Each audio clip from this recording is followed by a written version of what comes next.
might be something that's better, okay? Okay, so residual plots on the calculator, all right? So you can, if you wanted to, you could calculate each individual residual and try to figure out from there, like how to just do the plot yourself, right? Because then you're going to have some positive residuals and then you'll have negative residuals.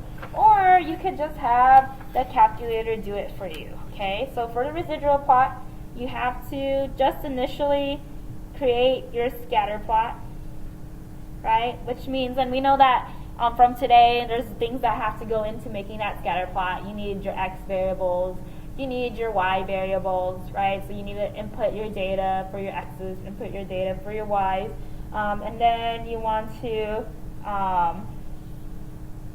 actually run the regression line, okay? So you don't have residuals until you run the regression. So after you put your data in, run the regression, and then from there, your x variables, so when you're trying to make a residual plot, you keep the same x variables, right? Because each x variable is going to have the actual data for it, and then it's going to have the predicted data. If I were to input that x into my line equation, right, this is what I thought it would have been. And from there, that's how you calculate the residual. So we're going to keep the x variables, and then what you're going to do, so you're going to go to your list, right? So you're going to hit stat, and then we're going to go to edit, and then you're going to go to a free list. So I'm going to just say list 3, okay? And what you need to hit, you got to go to second, so hit the second button. Then you're going to hit list, right? So list is just right on top of stat, okay? So let me just turn this on. Here's stat, there's list. I'm going to hit second and list. I'll show you how to do this after we write this down. And then what's going to pop up is resid. And so I want to put that in. And then afterwards, we're going to go to second, right? Because now I want to make this into a plot, right? So second, I'm going to hit stat plot, and then I'm going to make sure that my x list is still going to be my list 1, which has the same x variable. And now I got to make my y list be the resid. Okay. I'm just putting it in list 3 for now because there's a lot of things that you could play with it. But you could just go straight into the actual plot. So let me show you what this looks like, okay? So this is data from the stuff that we did today. Right, so if I go here, there is the data from earlier. I'm going to go to list 3, right? All right, I'm going to populate this with all my residual values. So I'm going to go ahead and hit second list. I have my list pop up, and then I see number 7, which is my residuals. I'm going to click that. Okay, so now it says list 3 is equal to residuals. Hit enter. Now that is all of my residual data. Okay, once I have that there, I'm going to go ahead and hit second stat plot. I'm going to go over to the scatter plot that I already have on. And now my y list, I'm going to change that to be list 3 because that's where my residuals are. Okay, now I'm going to hit zoom and zoom 9, and what happens is I have a residual plot. And now looking at this residual plot, oh, that line was from earlier, right? So that's our linear regression line appearing there. What I have in the residual plot, right, is that I see that it's not very scattered.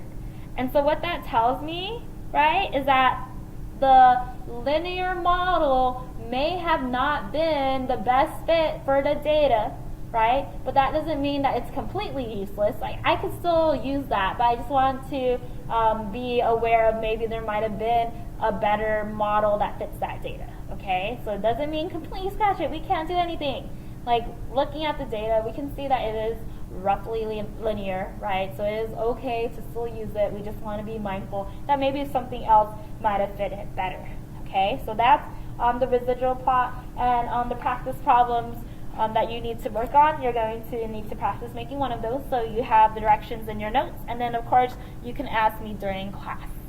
All right, now calculators do a lot of things for us, right? So we don't ever have to find average again. We don't ever have to calculate standard deviation by hand. I never even taught you how to do correlation by hand because it is a pain in the butt, right? And there's no reason to because our calculator does it. Now, a calculator is just like a miniature computer. Computers can also run linear regression outputs for us, okay? And so here is an example of a computer output. So we do need to know how to read one of these because sometimes they do appear on the AP test. Now the nice thing about these computer outputs is that they literally give you everything. So let's go ahead and learn how to read a part of it later on when we go to our very last unit. We're going to do inference on linear regression, so we'll revisit these computer outputs and we'll learn more about what this t-stat is and what this p-value is, okay? So we won't touch that until our very last unit. Okay, so here's the scenario that we have. An insurance company conducts a survey of 15 of its life insurance agents. The average number of minutes spent with each potential customer and the number of policies sold in a week are noted for each agent, okay? The following is a printout from the statistical analysis tool on Microsoft Excel. So it tells us multiple R, R squared, adjusted R squared, standard error, and your observations, okay? And so 15 life insurance agents, observations, okay? So that's what we would call N, right? So that's the number of data values that we have, okay? Now, if I look, I don't have R. What I have is R squared. And so what this has given me is, I'm going to just have this rounded. What it gave me was R squared. So if I want the correlation coefficient, I just need to take the square root of that, okay? So on the calculator, let's go ahead and take the square root. So square root of 0.781 is 0.8837. Okay, now the thing is we don't know whether or not that's positive or negative, okay? So then we gotta look for some more information. So value of R squared, so I'm gonna just go ahead and answer this question. So we have R squared, that's given to us, and then we have R, right? Possibly negative or positive, we gotta know a little bit more. We have to know what the slope is. Okay, now if you read here, coefficients, this is where it's important to us. We have intercept and we have minutes. Intercept, right, that's the y-intercept. And so the coefficient of the y-intercept is going to be this one, which then tells us that that is v sub o. Okay, minutes is your x variable in this situation. Read the problem again. The average number of minutes spent with each potential customers and the number of policies sold in a week. Okay, so minutes that they talk versus number of policies sold. Right? So, if I look, my b sub 1, my slope is positive 0.549. Right? Which tells me then that the value of R is going to be positive 0.8837. Okay, so I was just waiting to see whether it was positive or negative. Okay, now this is asking us to write the equation of the LSR line relating minutes spent and policies sold. Right? So I'm just going to write the general equation for us. So y hat is equal to b sub o plus b sub 1 times x. Right? This is basically y equals mx plus b, but we're writing it using our notation for statistics. Now I'm just going to plug in my information. So our equation is y hat is equal to b sub o is negative 1.73. And then I'm going to just do 2 decimal places plus b sub 1, which is positive 0.55. And then, of course, we have x. Okay? So our slope is 0.55.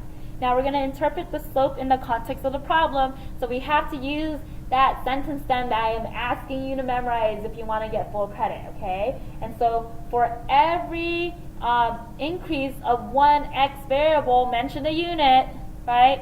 The y variable is going to be increasing or decreasing depending on the slope by the slope and then have the units on average, okay? So that needs to be memorized. So let's go ahead and interpret this slope. So for every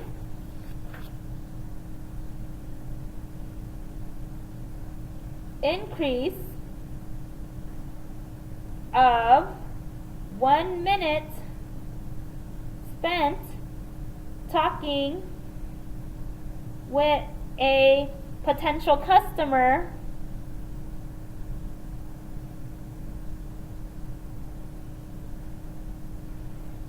the number of policies sold.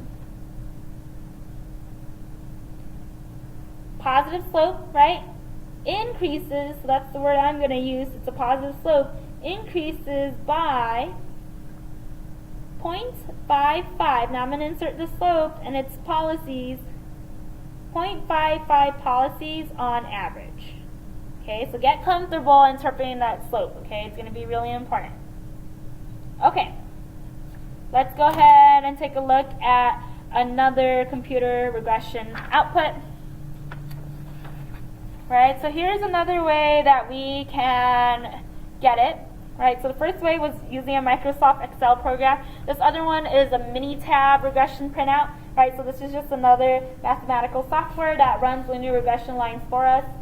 So what we're going to be doing here, we're going to look at a regression, linear regression, that is relating average number of degree days per month to gas consumption. Okay, so average number of degree days per month versus gas consumption. So there's our x and there's our y, and then this is in cubic feet. Okay, so that's the gas consumption. So how to read this? If you look very nicely, they gave us r squared and then r squared adjusted. So we have, once again,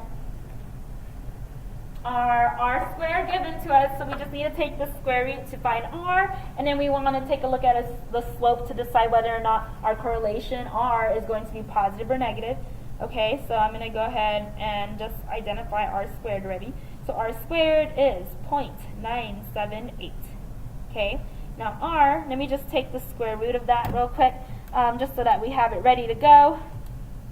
So 0.978, square root of that, we are getting 0.989. Now I'm just going to leave that a little space there because I'm not sure if it's positive or negative yet. Okay, now if you look, predictor, this is the variables, right? I see constant and then I see degree days. Degree days, right, that's your x variable, right? So this is x, that's your constant, which tells you that that right there is your y-intercept. So there's b sub o. And this right here is b sub 1. And so I now am looking, this is positive, so then that means our correlation is going to be positive. So I'm going to leave it like that because we're good. Okay. Now, what I'm going to do, right, it's actually write out my linear equation. So I have y hat is equal to b sub o plus b sub 1 times x, okay? Once I have that, just plug in what you know. So we have y hat is equal to b sub o, 123.24 plus b sub 1, 20.221 times x. There's my linear regression line. Now let's again practice and interpret the slope in the context of the problem. So right now, how about you try it, right? You have your census stem. We have done 3 examples of it, right? So we did it for the airfare data. There was a horsepower one, and then we just did it for the one, the problem before, the other computer regression output. So pause the video, try it on your own, and then I'm going to do it in a quick second.